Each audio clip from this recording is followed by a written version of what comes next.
Wat, the crowds of tourists begin to arrive when the air is still milky cool and the light slate grey.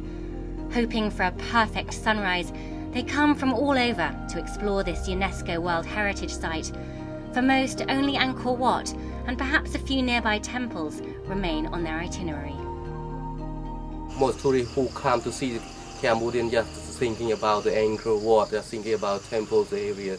Nearly 80% they just stop at the Angkor area and no information completely for whole in Cambodian country.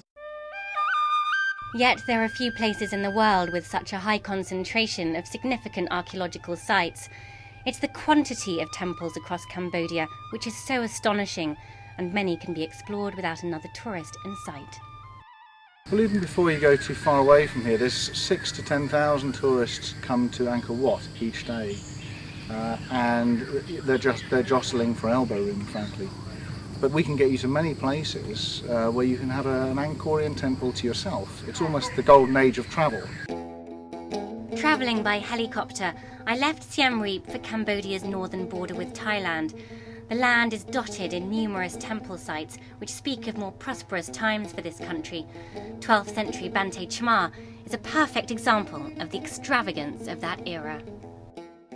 It's these bas-reliefs which is what makes Bante Chma so special. Not only are they beautiful, exquisitely done by some master craftsmen, indicating the wealth of the empire at the time, but they also document the historical events that were happening when the temple was built nearly 1,000 years ago. Historians believe this site may have been at the heart of a key strategic city which once rivaled Angkor. Now the non-profit Global Heritage Fund is trying to safeguard the temple and implement small-scale tourism initiatives to attract more visitors. Behind me you can see that some of the temple is covered in scaffolding, and locals here are working on the temple from the nearby villages, learning about stone conservation, repair and excavation techniques. We would like to do to work with the local people in Bante Chma because we want to benefit to the local people.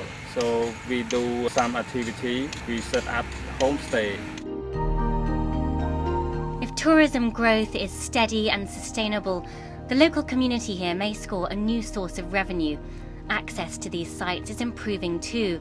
The road and rail network is being upgraded across the country, and there's hope that will distribute tourists more evenly. There is much to see beyond Angkor, like 10th century Koh Ker, where 100 temples are still standing and a dramatic step pyramid looms large. The road's also been upgraded to Bung Malaya. This temple's colossal size is only disguised by its collapsed state. Just another one of the many majestic monuments I saw in the region. I'm at Sambor Prey Kuk, a trio of temples halfway between Phnom Penh and Siem Reap, in an area that was controlled by the Viet Cong, so the place is pockmarked with the craters of B-52 bombs. Nowadays, of course, it's well farmland, there's not a tourist in sight, yet these temples are pre-Angkor and just as fascinating historically, dating from the 7th century AD.